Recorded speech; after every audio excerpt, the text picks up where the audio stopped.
Welcome to the Well Off Podcast, where the goal is to motivate, inspire, and share success principles. I'm your host, George Almasri. Darren Voros has over 20 years of experience in real estate investing, and he's also a developer who's passionate about sharing his knowledge. He's currently managing a portfolio of properties valued at just over $30 million, and he travels across North America educating people on the subject of real estate and financial independence. On this episode, we talked about a couple of his development projects. He has several properties in Toronto that he's converted from single-family properties into 8-unit boutique apartment buildings.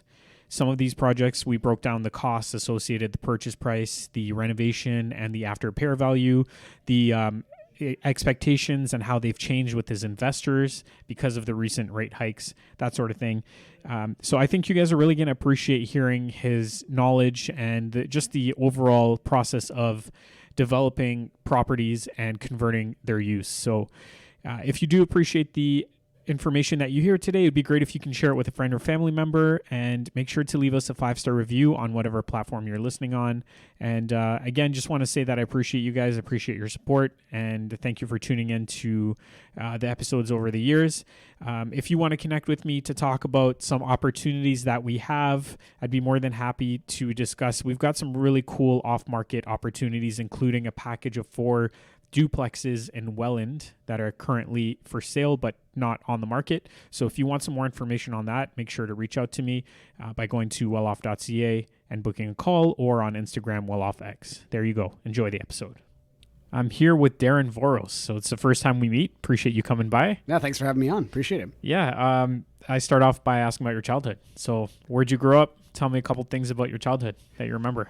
Yeah, I grew up in Alberta, actually. So I grew up in Red Deer, Alberta, and I was there until I was 19, pretty much, and then I left at that point, and I went traveling all over the world. So I, kind of went on tour. My previous life to my life now as a real estate investor and developer was I was in musical theater.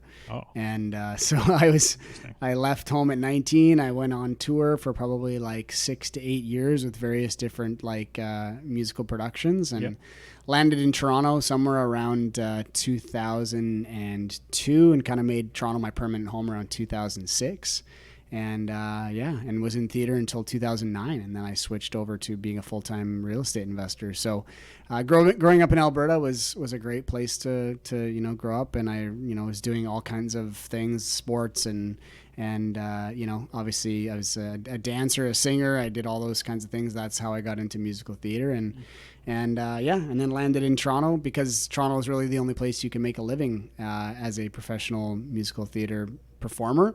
And then I found real estate, and then sort of the rest is history from there. That's interesting. I think you're the second person I have on that had that background. Really? I forget who the first person was. This was years ago that I spoke to them, but same sort of background. Yeah. What type of shows were you doing? Is this... So predominantly like large scale musicals, I did Hairspray here in Toronto. I did We Will Rock You. I did Jersey Boys. There was a couple other things, like all those musicals, those big Broadway style musicals. Oh, interesting. And then I was traveling all over. So I was doing shows in the US, and I worked in Japan for a year over at Universal Studios over there. I worked on a cruise ship. And so that was just kind of like 15 years of my life was dedicated to that profession. Yeah, and those shows, like sometimes they do them back to back to back to back, right? We did 8 shows a week. Yeah, it was a busy schedule. It was grueling, and that was part of the reason why I wanted to get out of it as well. Not get out of it, but I was just working nights and weekends got tiring after a while, and I was also at the time buying properties on the side. That was part of my side gig was actually real estate investing and construction, and so it was a lot of hours I was putting in. I was putting time in on the construction sites, and then I would go do the show at night and kind of wrap around 11 and sleep, until maybe 8 o'clock the night or 9 o'clock the next morning, get up and do it all over again. So they were long days, but that's kind of what allowed me to get ahead, I think, because a lot of my theater friends, weren't doing a lot of that other stuff on the side. And in retrospect, it was a really good move for me to, be divesting my skill set into something like real estate, and especially into construction and getting some passive income as well. Yeah. Do you make good money doing that, or is it kind of like an average salary? It was, you know, I think probably a little above average at the time. I think probably now it's like an average salary, depending on the role you get, right? So I was often in the chorus and I was understudying a lead role. But if you're in a lead role in a Broadway musical, I mean, you can do pretty well. But, you know, if you're in the chorus, you'll make an average income for sure. Got it. But yeah, people don't generally do it for the money. I think, you know, they do it because they love the arts and you know, the money is a byproduct of it, which is good. Well, I just wonder, when you're doing it so much, does it become kind of a chore? You're just repeating the same thing over and over, even though you probably love performing, but I don't know. Absolutely, yeah, for sure. It's like anything else. Like it's a repetitive thing, you know. And I think a lot of people get into the arts because they like to create, or they like to, you know, do new things and explore new, you know, mediums, if you will. And when you are in a Broadway style musical that's doing 8 shows a week and you're on contract for a year, you know, you get a couple months into that contract, you're like, okay, this show, we've done the same thing over and over again, you know. Yeah. But you have to find those little moments inside of those, you know, things that you have to do on a repeated basis to make it new and make it unique. Yeah. But yeah, there's definitely, it gets to that point where you're like, okay, Yeah. if I have to sing this song one more time or do this step one more time, I'm gonna get myself.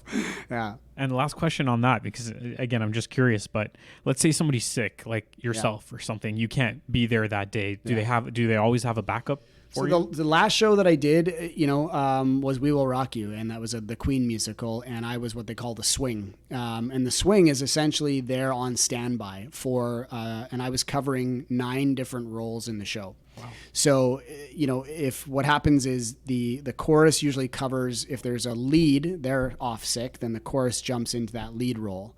And then the swing jumps in to cover all of those chorus people. So that was probably the most fun I had in theater, because if everyone was healthy and everyone was there, I didn't have to be in the show. And so I just got to hang out backstage, do my thing. I got paid for being there all the time. Mm-hmm. And then if there was somebody that was sick, then I would jump in. But I was always doing something different. It was rare that I would do, like, let's say the same role for even a week or 2 weeks at a time, unless somebody was gone or they were injured for an extended period of time.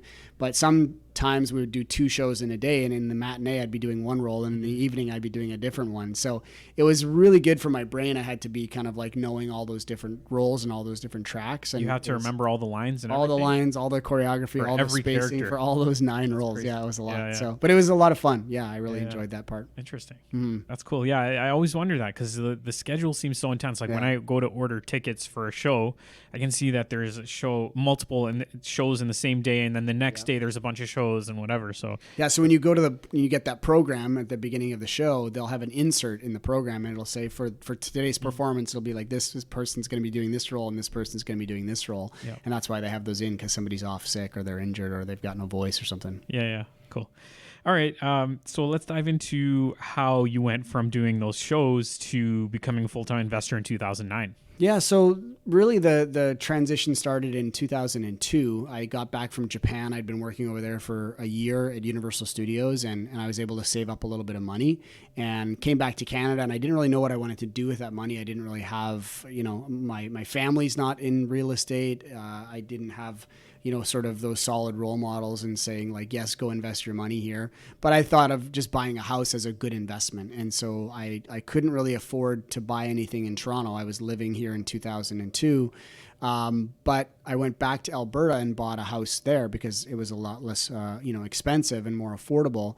And so I dipped my toes into the real estate market. My idea was I was going to buy the property, I was going to renovate the basement, and then I was going to flip it. And I was going to turn it over and make some cash and then kind of move on to the next one. Well, it didn't go as well as I wanted to. I did the renovation. It was great. It turned out well, but I couldn't sell the property for what I wanted to sell it for. So then I was forced to kind of hold on to it. Mm-hmm. And that's when I started renting it out. And I rented it out for 4 years. And then, you know, 4 years later, the market in Alberta was doing really well. I ended up selling the property for almost double what I paid for it. And then I took that money and I bought, 3 properties here in Ontario, right around, you know, probably within 6 months of each other. And that's when I started getting excited about real estate as something that I could potentially do full time. Because I was like, hey, if I could, every 3-4 years, if I could double my portfolio, that would be significant, and I'd be able to maybe live off the cash flow and things like that. And maybe I wouldn't have to do theater. I could pick and choose when I wanted to do theater. But with each project that I took on, I learned a new skill set when it came to renovation, because I was doing a lot of the work myself. I had time. I really enjoyed it. I was picking up new skills. And so on the side of theater, I was just buying the odd property, renovating it, getting it rented, and kind of increasing my portfolio in terms of the net worth and also the cash flow. So that's how I kind of transitioned into it. It was a slow transition. By the time I left theater in 2009, I think I had 3 or 4 properties at that point. And then I just figured, hey, if I could dedicate more time to this, I could probably do more and build my portfolio faster. And that's basically what I did. So I didn't go full time into real estate. I went more like kind of like hybrid into like construction, but I was doing my own projects. Mm-hmm. And then I think it was around 2015 is when I was like, I'm just going to be a full-time real estate investor. Yeah. So did you have like some kind of construction company or something like that? Yeah. Basically, I would do the odd project for someone else, but mostly it was just like, hey, I'm going to do work on my own projects. And then I would, use the BRRRR strategy, basically. Like I would buy it, I'd renovate it, I'd refinance it, pull out my capital and be able to do that again, over and over again. And the cost of renovating was less because I was physically doing the work, right? What was it like back then in terms of groups, support from other investors? Were you doing everything on your own? Did you get involved with other people, have a mentor or something like that? There wasn't a lot, if I'm being honest, like, or maybe there was, and I just wasn't privy to it. Like there was, at the time I was keeping an ear to the ground on RAIN, the Real Estate Investment Network, which was kind of like the only option in Canada, really. But other than that, it was kind of like you would read books and kind of self-taught, or I was self-taught anyway. I made a lot of mistakes that way. I didn't really have a mentor. It also took me a lot longer to grow because I didn't have, anybody there supporting me along the way. But yeah, I think it's very different than it is now when we've got all of these things at our fingertips, like, YouTube channels and courses and trainings and all of these things that are just available to everybody. I don't think, there was not that kind of reach when I first got started. Yeah. And there's a lot of groups now, a lot of different groups that people can go be a part of. And a lot of it's free, right? I mean, I think there's a lot of Facebook groups. There's a lot of networking events that happen. And, just not being a part of that world. I was more in the theater world. I just didn't, I didn't see those opportunities. Although with that said, though, I think there's also kind of some people out there that maybe shouldn't be coaches necessarily, that sort of thing, right?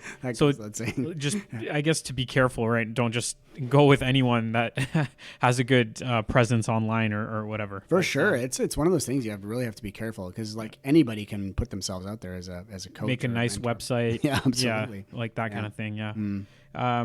So how did the whole development thing happen?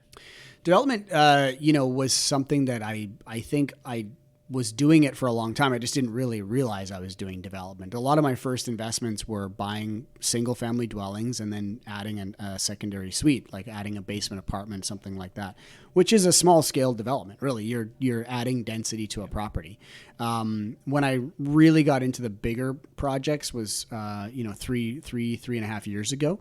That's when I started looking at the opportunities in Toronto, because I had done a purpose-built triplex from the ground up. And that's when I started to understand the process a little bit more about like going through and getting your permits and paying development charges and all of that process, and understanding the zoning, right? That's a big element of development. And so once I understood the zoning bylaws and how they all worked, I was like, hey, I think there's an opportunity here in Toronto, because a lot of Toronto, the core of Toronto has, really good zoning, meaning that it has, the ability to do anything from a single family dwelling all the way up to an apartment building. And as long as you can meet the parameters of what's allowable on that lot, you can do a single family dwelling or you can do an apartment building. Mm-hmm. So then once I realized that, then I was like, hey, I can take these bigger lots in these older established neighborhoods and either renovate these century homes, these big homes, maybe they're like 4,000 square feet, making them 6,000 or 7,000 square feet, divide them up into 8 units or 10 units, something like that, versus doing a triplex or a fourplex, And then there's a whole bunch of benefits to that. And sort of once I figured that out, then I was like, okay, I really want to focus on these kinds of things. And then that's just grown into bigger developments and different kinds of things that are happening in my portfolio. So your first kind of, I guess, like medium scale developments would have been taking a property in Toronto and converting it to 8 units, something like that. Exactly. Right? I bought two pretty close together, a month apart. One on Oakmount and one on Dovercourt. So right in the core, basically both are really close to transit, and both of them fit the same kind of profile. They were these big houses, like I say, about 4,000 square feet. We did additions. We added third stories to all of them. And then they were basically like 6,500 square feet. And then we do 2 units per floor pretty much, right? So it's like 2 in the basement, 2 on the main floor, 2 on the second floor, 2 on the third floor. And we've got an 8-unit building, and basically looks and feels like a house, but it's a boutique apartment building. And we've completed 2 of those now, and we've got 2 more that are under construction right now. Awesome. The third floor, I'm assuming that's a loft, right? It would have been like a half story, something like that. Yeah, the at Oakmount it was kind of like a half story. We tore off the whole third, like the half story, and made a full third story. Dovercourt was the same. It was kind of like this little half story. Now we're doing a lot of purpose built, so we're just tearing the properties down. Like if I had to do Oakmount and Dovercourt over again, I might have just torn them down and started again. Yeah. It's just a lot easier, and you're by the time you get these properties kind of stripped out anyway, like you're really not saving much except the exterior facade, because you're doing all new floor assemblies and everything else, right? Maybe it's a little faster to do that. Sometimes it takes you longer because you have to undo things to then redo them. I think the permitting process is a little faster sometimes, but you still mostly have to go through for a minor variance, or you got to go to the committee of adjustments or things like that. So it's kind of the same timeline. Sure. Yeah. Can we talk about some of the numbers associated with it? Yeah. So like, let's say Oakmount. Yep. When was that property purchased? So that was in the summer of 2020. So that was like July or August, something like that. And that was kind of like, pandemic time, and we weren't really sure what the market was going to do. But yeah, that one we purchased for 2.75 mil. And that was the highest price we've paid for one of these projects so far. And that was a single family at the time. It was it was technically a single family dwelling. Somebody had gone in and chopped it up into 7 illegal apartments.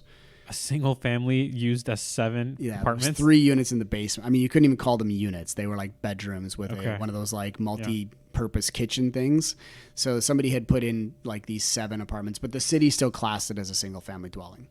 So we had to go through the appropriate channels to make it a legal 8-unit building. But were you aware that it was a single family home when you bought it? Because I know sometimes when you're caught up in like a bidding war or something, you might just go and make an offer. Yeah, no, we checked with the municipality to see like, hey, what is this? What does it show in your system, right? Because sometimes it'll be like non-conforming, and then it's a matter of there's a bit of leeway you can work with that. But in our case, it was like, no, it's still technically a single family dwelling. That's crazy. Okay, cool. I've never seen anything that bad.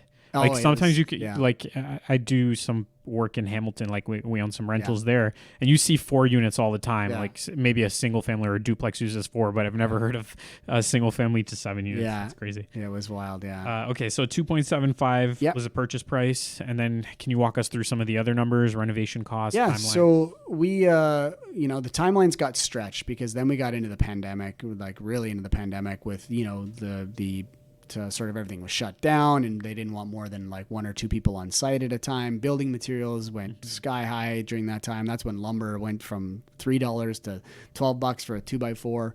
So our costs, we were about 30% over budget. So we spent about, I'll give you some rough numbers. We spent about $2 million on the reno. So that was kind of like all in. And is that including your construction, financing, all that? Yeah, that was essentially carrying costs, like everything, all in at $2 million. So we landed about $5 million for our the purchase of the land and the actual build. And then we, on the back end, because now we're an 8-unit building, now we're going into commercial financing, right? Which is a really great benefit. And then at the same time, during this process, they had introduced MLI Select financing with CMHC. And so, that was really a game changer for us. It wasn't there when we started the project, but it kind of was implemented halfway through. And so now all of our projects we finance with CMHC on the back end and under their, MLI Select program, which allows us to amortize over 50 years and gives us the best interest rates. Yeah. That's so there's 3 tiers to that program, right? Are you meeting the criteria for the highest tier? We always go after 100 points. Yeah, so 100 points. We do that with a variety of things. We do it either with affordability and efficiency. On one of our buildings, we did it with affordability alone because it was a new build, and we basically put 2 out of our 8 units as affordable housing units. And that gives you 25% of your building is deemed affordable housing, and we got 100 points right there. On our new builds, we're doing either a combination of 25% efficiency and 10% affordability. And in some of our builds, we're doing just straight up 40% efficiency to hit our 100 points. And the math makes sense to do 2 units as affordable units out of the 8? It depends on the size of the unit. So this is the thing that CMHC doesn't regulate. So they'll tell you that they'll say that in Toronto, a affordable housing unit, the most you can charge is $1,348 per month in year 1. But they don't say what size that unit can be. So in our Dovercourt project, we had these small 375 square foot 1-bedroom apartments in the basement. So 1375 was a little under market value, but it wasn't that far off that it made a huge difference, right? Whereas when you get to Oakmount, the basement apartments are 2 bedrooms, 850 square feet. So that's where we decided to go affordability and efficiency. And then all of our new stuff is pretty much like we have to weigh that out. Just like what's the loss of revenue versus what's the extra cost to go from 25% efficiency to 40% efficiency. But for the most part, it makes more sense to do the efficiency than the affordability. Yeah.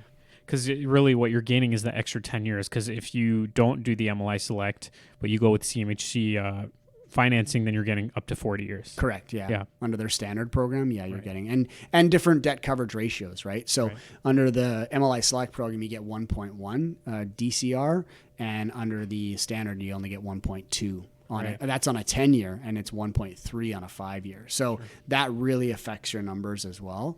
So that's why we go for MLI Select and try to get those 100 points every single time.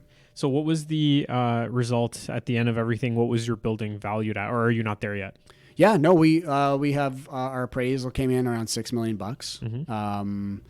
And I think our financing came in around $3.5 million, something like that. So we're leaving, the investor capital basically in the deal, and we were able to pay back, the majority of the renovation costs through the refinance through CMHC. Was that the expectation going into this, that the investors were going to leave their capital once the property is refinanced, or did things change because the rates went up so much? And no, that was not that wasn't the plan. And this is part of investing in development. It's a bit of a nuance, in terms of how you manage all this stuff. The original pro formas that we ran at the time were like, hey, we should be able to return about half of your capital when we're done the renovation, based on today's values and today's interest rates and all those kinds of things. And as we got closer to the that end point, I was like, we're not going to be able to return capital. It's going to have to stay in the deal. But the investors on that one, they weren't looking for kind of build it and sell it kind of thing. They weren't looking to return the capital. They knew it was going to be a long-term investment. It just was a bit of a, I had to, navigate that and explain to them why we had basically, not hit that goal of being able to return half their capital. But that's a pretty common thing. And I think, having to have those conversations with your investors and just be real about it and be like, hey, obviously we would have loved to have done that. And as soon as I can get them their capital back, I'm going to, right? Through improvements and other things that we're doing to the properties now.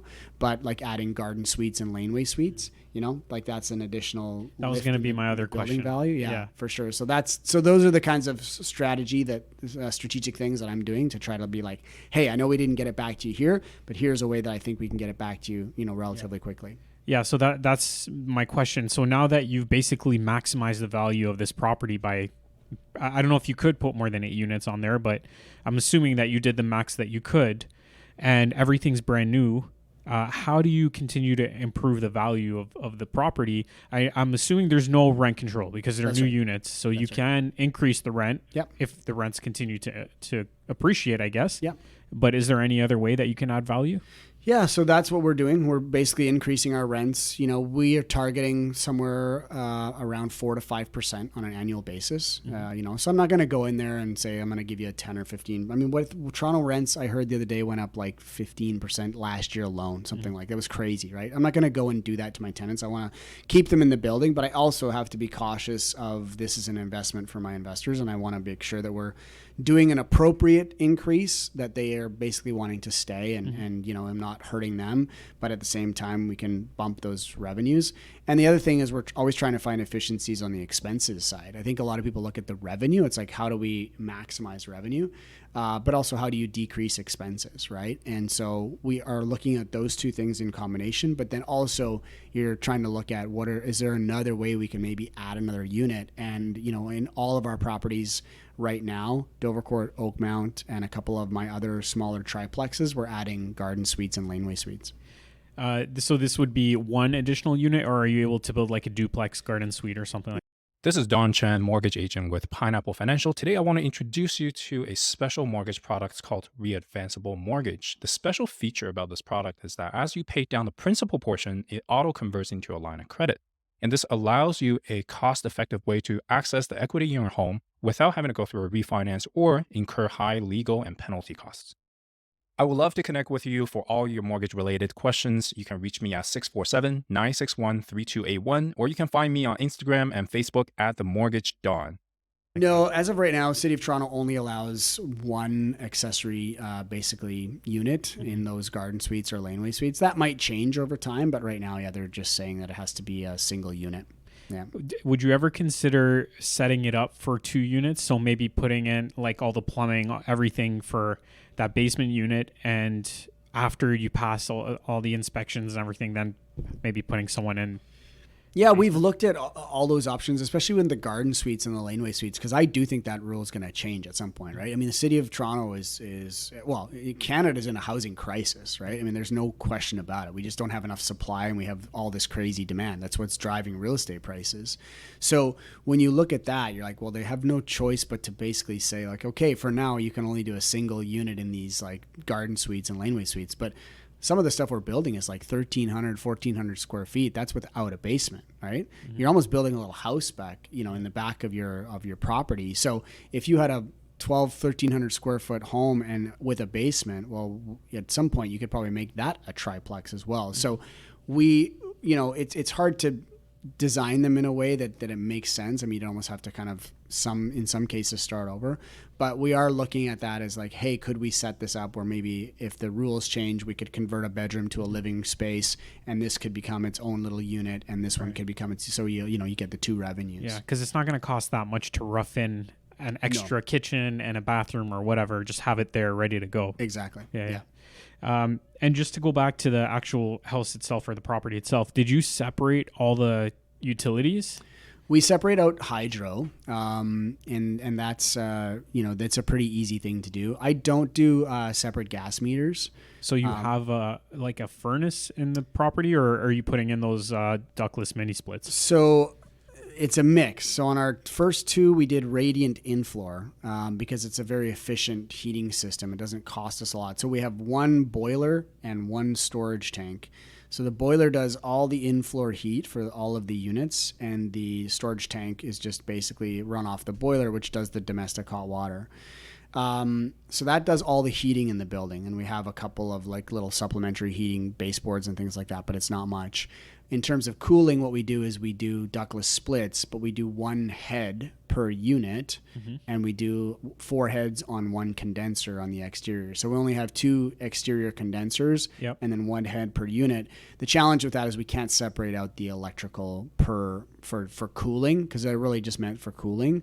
We can't separate it out by unit. Now on our new builds, like Dufferin, for instance, what we're doing there is we're doing these electric heat pumps, and they're dedicated for each unit. They go on their own electrical panel, and we actually don't even have gas in that building at all. Yeah, Yeah. I'm assuming that part of the reason why you did that mix of the radiant heat and the ductless splits and all that was you probably had to upgrade the service line, that kind of thing. Maybe upgrade transformers. Yeah, we had to go to 400 amp service on on the electrical side, and we had to upgrade our gas, some of those other items. But we were trying to figure out a way to, because adding 8 gas meters and 8 separate furnaces and things like that, it gets really costly really quickly, right? So I think if I had to do it over again, I would do it a little bit different, but that was kind of like the best decision that we made at the time. Sure. Okay. Is it same sort of thing on the other projects, or are the numbers different? Did you make any other adjustments? We're buying for less. Like I say, Oakmount was the most expensive property we bought. Everything else after that was, Dovercourt, I think we bought it just around 2.1. Dufferin around 2.2. I think Glen Lake, which is our one that's going to start breaking ground here pretty soon, we bought that for 185. So I just started to understand that buying in and around that $2 million mark was what we needed to do. The construction costs haven't really changed much. They're basically about $2 million in our hard costs to build these buildings, right? So you're about $300 a foot in your hard costs, and then you've got all of your soft costs, and then all of your development charges and things like that. But development charges have changed a lot since Bill 23 came in. There's been a huge reduction in development charges, 25% less than they were last year. Which that never happens, development charges going down. But that's been a huge thing. And then, of course, because we're a rental building, we get those development charges deferred until occupancy. So we don't need that money on building permit. We get it. We can pay for it on occupancy, and we can actually spread it out over a 6-year term if we want to. So that really helps with the numbers as well. Yeah, I think the development charges are based on the original zoning of the property. So if it was zoned a single family, then you took it to 8 units, you're paying, I think, a lot more than if it was, let's say, a 4-plex and then you're going to 8, because you're only adding 4 units versus 7. That's right. So they take the original zoning and then they basically see how many units you're adding, and you get charged for those additional units. So that's why I was saying, like, with the 7 units being illegal, right? Because I was like, well, are any of these like considered non-conforming, right? Because if they're like, oh, it's a non-conforming like triplex or whatever, you're like, cool, now we only have to pay 5 development charges instead of paying 7. Yeah, exactly. Yeah. And the other buildings, were they also single family homes? Yeah, all of them were basically single family dwellings.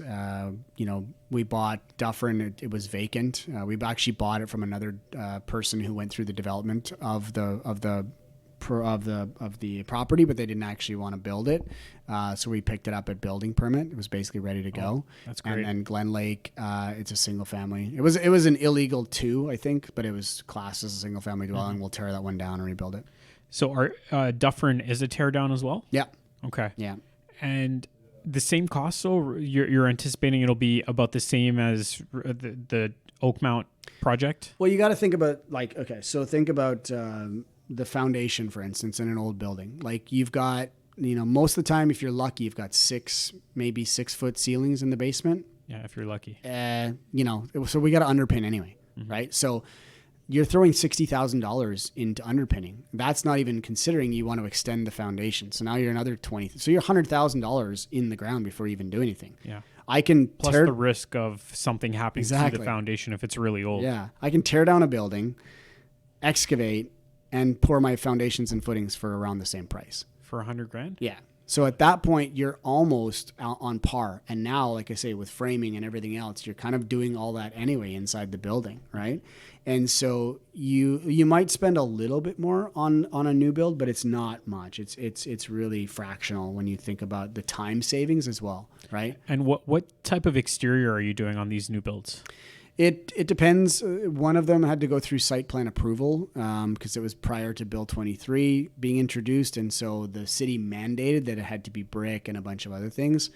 On our new stuff, we're doing like some aluminum cladding, some cement board. They've got more of an industrial look and feel, I think, than like a traditional brick house in Toronto. Yeah. But our Oakmount and Dovercourt properties from the street, they look like these century homes, like that were. So it's got a brick veneer. Yeah. Yeah. No, they're full on like brick homes, like the ones that we renovated. Oh, but yeah. the new ones, renovated. the new ones are kind of like these more modern looking buildings. Yeah. Did you get a lot of pushback from people when you guys were applying for variances, that kind of thing? Yeah, we always get it. You know, it's inevitable. It's everybody. You know, I was laughing at the last election because all of these, you know, politicians were platforming on, you know, their platform was affordable housing, and everyone's like, yes, I definitely want affordable housing, but I don't want it in my neighborhood, right? Exactly. That's the thing. Like nobody wants it in their backyard. Yeah. And NIMBYism is a real thing for sure. The moment that you get that notice sent out to your neighbors saying, hey, we're going to be building an 8-unit apartment building, I mean, people lose their minds because they think of two things. They think either it's going to be poorly run and it's going to be like a slum house, something like that, or they're like it's going to cause a bunch of traffic and a bunch of issues and things like that. So, but you know, we kind of try to combat that. You know, I try to get out there early. Once they get the notice from the city, I also drop off a notice to all the neighbors that receive that. I explain what we're doing. I explain who we are. I explain I'm a professional, you know, real estate investor. I manage my properties professionally. They'll have professional snow removal and landscape and all that kind of stuff. We have the highest quality tenants, you know, and so I think that helps a little bit, but people still show up. They still want to be heard. They still don't like it. But, you know, I have to give kudos to the City of Toronto with the Committee of Adjustments. Their mandate is clearly to add more rental housing, And they're committed to that. and they pretty much have approved every single one of our projects unanimously because we're going in and saying we're putting another 8 units on the rental market. Yeah. And at this point, you probably have a track record, and I'm sure there's something in their system somewhere that says, look, we've dealt with this person before. Yeah, I mean, I think we kind of know almost the committee members by name now, and when we show up, we're like, okay, we have so and so today, and I think, you know, we know how to argue our cases, and you know, let's be honest, our neighbors sometimes show up and they have like reasons that they don't like the development, but they really don't understand the minor variance process, right? They're like, well, I just don't like this property next to me, and they're like, well, which variance are you arguing? Right? That's not an argument for a variance. That's just that you don't like it, but that's not a valid argument here. So But there are some people that are really well educated, and I feel like they come up with pretty good reasons sometimes, right? Have you ever come across something like that? Oh yeah, we had on our Glen Lake property, we had our neighbor's an architect. His line, it was pretty funny, actually. It made me laugh. He said, I don't know which variance they're not applying for, which my architect was kind of like, you know, he was kind of worried at that point. But they just didn't make a great argument for why, you know, my architect just did a better job of basically, you know, explaining why our variances were there, why they were in line with other things that have been approved, and why the city needs it. It's in the official plan. They're trying to add density. They're trying to add more of this stuff. It's close to transit. It's a perfect thing that this is what the city wants, right? So unfortunately, you know, a neighbor that can even argue well, they're going to have to put that aside because they've got a mandate.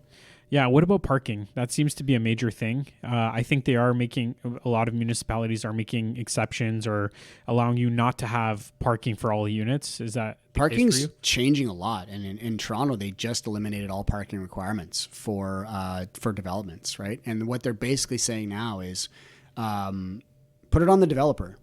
Right, put it on the developer to decide how much parking the development actually needs. So if you want to rent a unit and you can't rent it because your tenants want cars, they want to park there, then that's on you. You should do the market research to decide, you know, do we need one parking spot for every fourth tenant, or do we need one parking spot, you know, per tenant, right?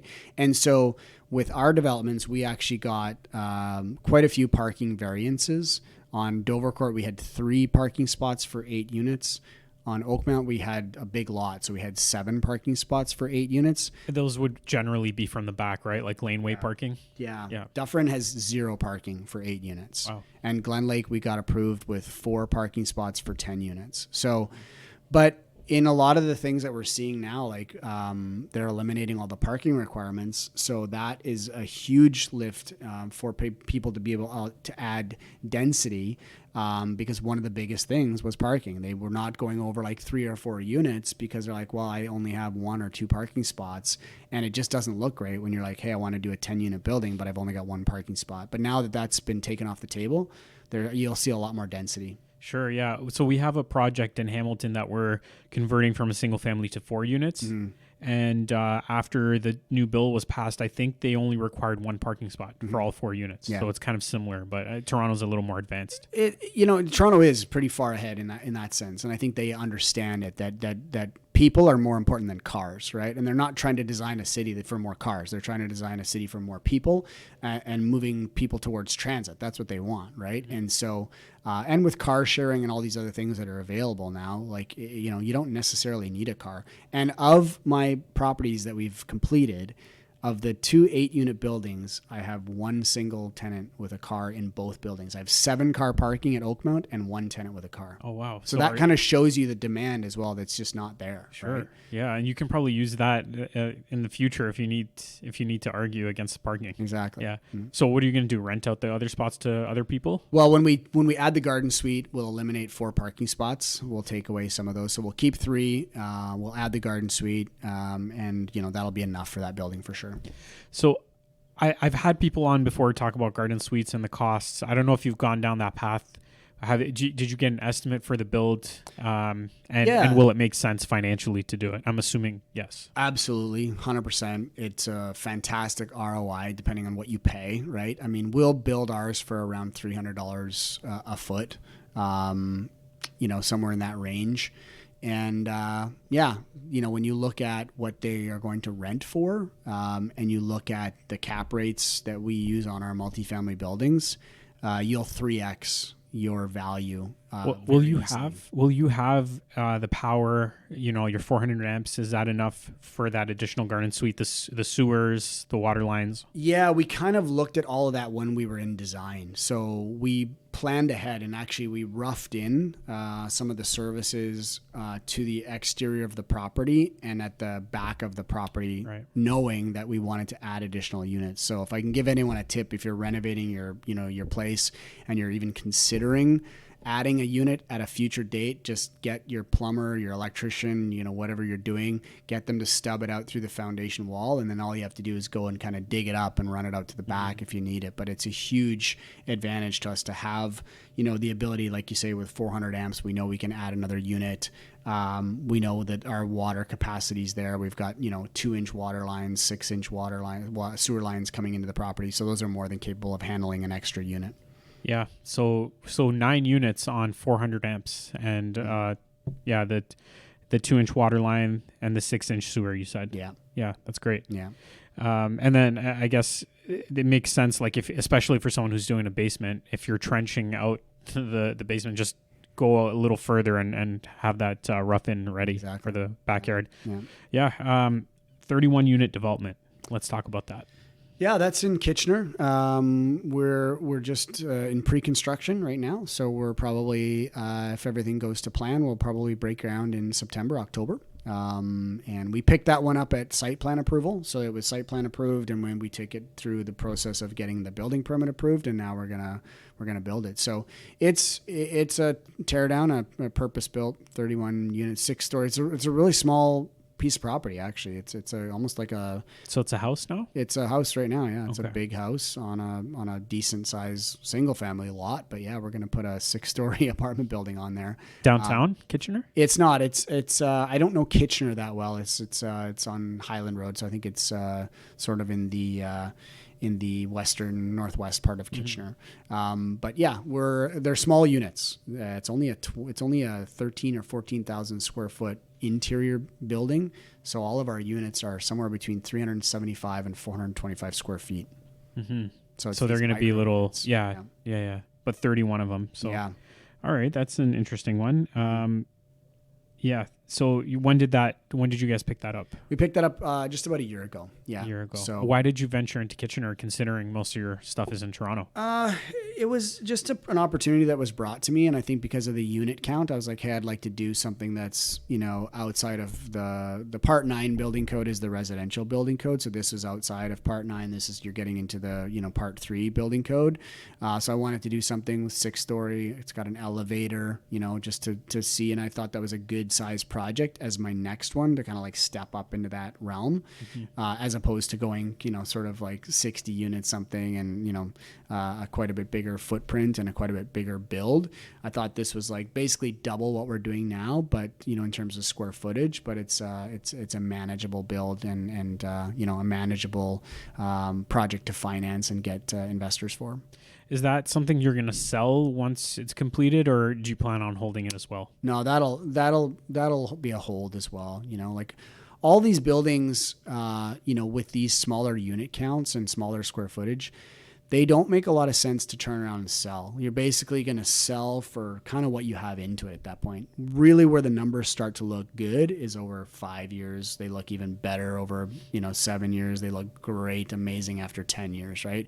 And it's just because you're paying down those loans, your rents continue to increase, your expenses don't increase generally at the same rate that your income does.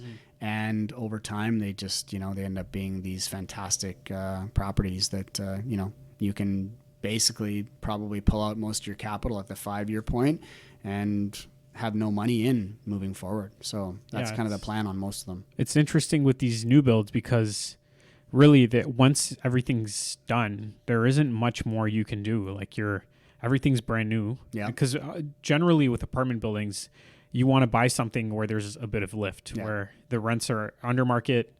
You can go in there, fix them up, rent them again. But that's not the case with newer. So I guess the lack of rent control or the non-existence of rent control and just the general demand for rent, the prices are increasing at a really high pace, so that increases your value. And your lift is on the build, right? So that's where, like in the apartment world, like this, if you're doing a value add, like you say, that's where you're basically creating your values through that improvement of those units. Well, we're doing it's the same thing on the development side. We're just kind of doing it from the land or the, whatever's on the existing piece of land. That's where you're getting the lift. And you're doing it up front. Exactly. Instead of over time. Exactly. Yeah. Okay. Maybe the last thing would be Costa Rica. Yeah. How did you get there? What are you working on out there? Yeah, Costa Rica was, I've been going vacationing there for years, and I think it was the year before the world kind of shut down, where I was on kind of spent my majority of my winter out of Canada, and I was like, this is what I want to do. I want to be away for winter, and I keep going back to this place in Costa Rica called Nosara, and it's one of my favorite places. It's a beautiful beach because of the national park that's there. It's basically a turtle sanctuary, so there's no light pollution, so there's no development on the actual beach. There's a height restriction in terms of they can't build over 3 stories there. So a lot of these rules really make the beach pristine. So it attracts a lot of surfers, a lot of yogis, people that are into wellness and health. And it's one of the most expensive places in real estate to buy. In Costa Rica to buy real estate. Yeah. But it's just this place that I keep going back to, and I was there last year or 2 years ago for 3.5 months, something like that. And I was like, I should look at land here and maybe develop here, because I'd become pretty proficient in developing at that point. So I was like, maybe there's a project that might work. And I ended up finding 2 pieces of property that were side by side, and they were empty lots. And we basically picked that land up in September of last year. And we just got our water approval. So the big thing in Costa Rica is water. So you can't even get a building permit until they've approved your water. Yeah. And so that was the big hurdle. So we just passed it last week, and now we're into final design and construction drawings and permits, and we'll be in the ground probably November, which will be the start of the dry season. And we'll have occupancy by January of 2025. So we're building 6 units down there. We'll sell 3 or 4. That'll pay back all of the investor capital and cover all the costs on the project. And then we'll keep, 2 or 3 and just run them as short-term rentals and basically, have those properties for the foreseeable future. Cool. Yeah, that's awesome. There's a lot of Canadians that are starting to go down there. Yeah. And a lot of different cool projects that people are working on. I think that's everything that we said. Oh, maybe your mastermind group. Yeah, Synergy Mastermind. I started that 3 years ago. We're just finished on our 3rd year, and we're just going into our 4th year. Synergy was really created around the idea of just like getting together with a bunch of other real estate investors that are operating at a bit more of an elite level. There's lots of groups and I find lots of support out there for beginner investors, right? So, but it's like there wasn't a place where like I want to hang out with all the other sort of like badasses in the real estate investing space, right? So we created it. We basically, myself and two other guys from Victoria, we created this mastermind, and in year one it was like 35 people. Year two was 50. Year three we grew to 65. Year four we'll go to 75, and we'll probably keep it at 75 for the foreseeable future, because it's a very intimate group, and I like it. I don't want to grow it to, so we've talked to some of the guys in the US and like, you could blow this thing up to 200 people. I'm like, it just loses its, its intimacy. So it's 75 people, and we basically run 3 events, live events per year, 2 in Canada and 1 at an international destination. And we meet every week virtually. We got people from all across the country. I think we represent 8 or 9 provinces. And it's an amazing group. I love being, a part of it. I feel like I'm as much of a part of it as I am a co-founder of it. We run kind of the same as the school year. We run September until June, then we break for the summer. So, cool. Yeah. That's awesome. Was there anything else, like any final thoughts, anything you wanted to share? No, I mean, I think it's an interesting time, right? I mean, real estate investing is, I think there's a lot of things going on, right? I think people are either really scared of what's happening in the market, or they're seeing opportunity. And I'm sure you're seeing this as well. It's just like people are kind of like, they don't really know what to do right now in a lot of cases. So I think if people are, one of the things that I think that's happening right now, and I might be biased because I'm a developer, but I don't think there's a lot of deals out there that actually make sense right now unless you're creating your opportunities, right? I think you have to go in and kind of like what you said you're doing, taking a single and putting it into 4 units, or doing what we're doing. I have this saying, like, the best deals are not found, they are created, for sure. So for me, it's always about how do we add density to projects? How do we make them viable, and how do we, finance them for the long term and hold on to properties as long as we possibly can? Yeah, take advantage of the support of municipalities right now with densification. For sure. Everybody's on board for adding more units. Exactly. So how do people get in touch with you, and what services do you provide? Easiest thing is my website, darrenvoros.com, or my YouTube channel.